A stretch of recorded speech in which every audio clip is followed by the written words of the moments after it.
नमस्कार, स्वागत है आपका एसडीआर एजुकेशन पे। और हम लोग एक सीरीज शुरू कर रहे हैं जिसमें कि हम 2023 में पूछे गए जो टॉपिक्स हैं एग्जाम में उसको हम सॉल्व करने वाले हैं। तो ये सब एजुकेशन की स्कीम्स हैं जिस पे कोई प्रश्न पूछा गया था जो कि आपके 2023 और 2022 के एग्जाम में पूछा गया है। तो पहले हम वो क्वेश्चन देखेंगे कि कौन सा क्वेश्चन पूछा गया था, फिर उसकी थोड़ी सी एक्सप्लेनेशन को पढ़ेंगे और फिर उस स्कीम के बारे में पढ़ेंगे। अभी मैंने 3 बनाई है, ये जैसे एक भारत श्रेष्ठ भारत, दीक्षा स्कीम और अर्पी स्कीम, जिसके वीडियोज़ आपको आज ही मिल जाएँगे।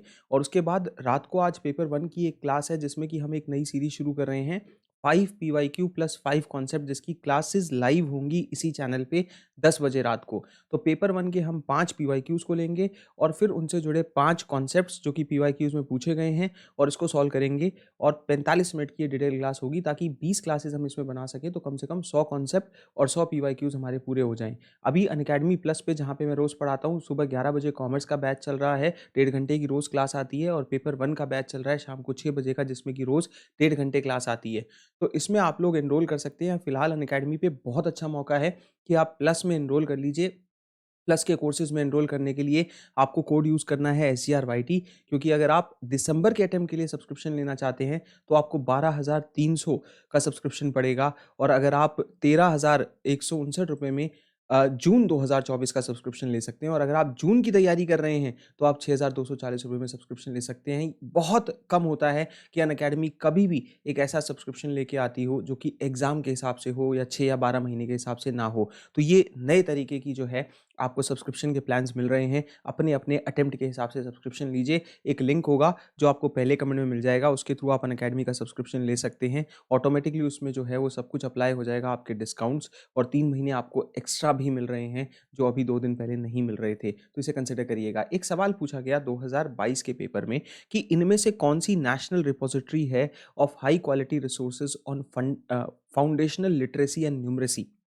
तो देखिए, नेशनल रिपॉजिटरी का सवाल था कि भई कौन से हाई क्वालिटी रिसोर्सेज़ जो है वो नेशनल रिपॉजिटरीज़ को रखती है, जो फाउंडेशनल लिटरेसी और न्यूमरेसी की बात करते हो। तो इसमें दीक्षा, NIOS, NROER और NPST, मैं आपको दोनों के बारे में बताऊँगा। इसका सही उत्तर था दीक्षा।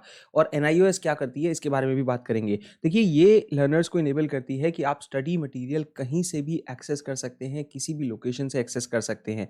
तो ये एक नेशनल एजुकेशन पोर्टल है जो कि शुरुआत की गई थी 2017 5 सितंबर को। और ये national council of education research and training, जिसे हम NCRT कहते हैं, और MHRD के तहत ये काम करता है प्रोग्राम। और ये नेशनल रिपॉजिटरी जो है उन हाई क्वालिटी रिसोर्सेज की है जो कि हमारे फाउंडेशन के लिए नेसेसरी हैं या फाउंडेशन लिटरेसी और न्यूमरेसी के आधार पे हैं।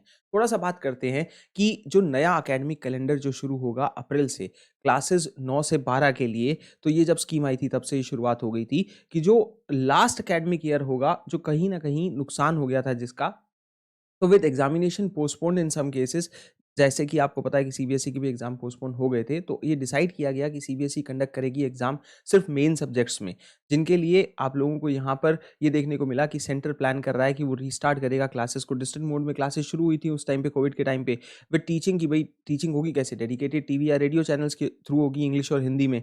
तो ये एक प्रोग्राम जिसमें स्वयं प्रभा के प्रोग्राम्स को लाया गया, जिसमें कि अब 34 चैनल्स हैं, 32 नहीं है, ये मिसप्रिंट हो गया है। 34 चैनल्स हैं जो कि डिवोट किए गए हैं टेलीकास्ट करने के लिए एजुकेशन मटेरियल को, जीसैट 15 सैटेलाइट से।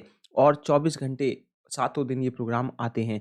तो NIOS जो है, इसे कहा गया कि वो एक स्ट्रक्चर प्रोग्राम बनाए स्कूल का क्लास वाइज, और ये किया गया NCRT के थ्रू, उसका सिलेबस यूज करते हुए।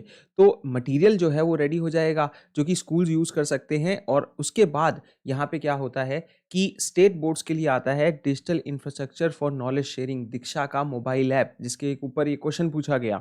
तो digital infrastructure for knowledge sharing mobile app has been offered to states as a platform to provide content, की भाई अलग अलग जो है इस प्लेटफॉर्म का इस्तेमाल करते हुए कंटेंट लोकल लैंग्वेजेस में भी प्रोवाइड किया जाए। और अगर कोई स्टेट कहता है कि भाई हम प्रोड्यूस कर सकते हैं कंटेंट को लोकल लैंग्वेजेस में, तो उनको ये दिया जाए, और सेंटर जो है उन्हें दे सकता है 2-3 घंटे इस चैनल के ऊपर। तो ये प्रोग्राम शुरू किया गया। अब इसमें देखिए दीक्षा का काम क्या है और NIOS का काम क्या है, मैंने दोनों को अलग अलग करके थोड़ा समझाता हूँ। देखिए, दीक्षा पोर्टल तो जो है MHRD ने लॉन्च किया, और 2017 में ये एक डिजिटल प्लेटफॉर्म बना दिया कि भाई टीचर्स को एक अपॉर्चुनिटी मिल जाए कि कैसे वो यहाँ पे सीख भी सकते हैं और कैसे ट्रेन कर सकते हैं खुद को टीचर कम्युनिटी के साथ जुड़ के। और ये बिल्ड किया गया ये कंसिडर करते हुए कि भाई टीचर की एक जो लाइफ साइकिल होती है, जिसमें कि from the time student teacher enrol in teaching education, तो टीचिंग एजुकेशन के इंस्टीट्यूट में एक स्टूडेंट टीचर एनरोल होता है बीएड के बाद, और फिर वो रिटायर होता है, तो उस दौरान उसको कितनी ट्रेनिंग की, खुद को सीखने की ज़रूरत पड़ती है, हम सबको सीखने की ज़रूरत पड़ती रहती है। तो ये स्टेट्स, गवर्नमेंट बॉडीज़ और प्राइवेट ऑर्गेनाइजेशन क्या कर सकते हैं, दीक्षा में इंटीग्रेट कर सकते हैं अपने रिस्पेक्टिव टीचर इनिशिएटिव, जो भी उन्होंने टीचर्स के लिए लिए हैं, उनकी नीड कैपेबिलिटीज़ के लिए लिए इनिशिएटिव, वो इसके साथ जुड़ सकते हैं। और फिर प्रोवाइड कर सकते हैं एक्सेस हम सभी एनसीईआरटी की किताबों की, लेसन्स की, जो रेगुलर स्कूल करिकुलम की दीक्षा प्लेटफॉर्म के थ्रू। तो ये प्लेटफॉर्म था दीक्षा।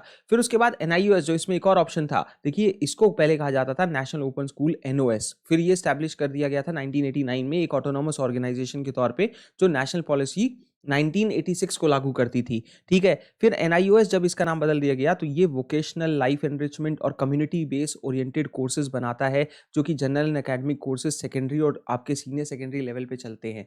तो ये क्या करता है, एलिमेंट्री लेवल के कोर्सेज ऑफर करता है ओपन बेस एजुकेशन के लिए, जो पहले एनओएस हुआ करती थी, फिर एनआईओएस हो गई, और ओपन बेस एजुकेशन के लिए जो है, ओपन बेसिक एजुकेशन के लिए ये एलिमेंट्री कोर्सेज बनाते हैं। सरकार ने जो है एनआईएस को ये जिम्मेदारी दे रखी है कि वो एग्जामिनो सर्टिफाई करेगा उन लर्नर्स को जो कि रजिस्टर्ड है प्री डिग्री के लेवल तक किसी भी एकेडमिक, टेक्निकल और वोकेशनल कोर्स के तहत।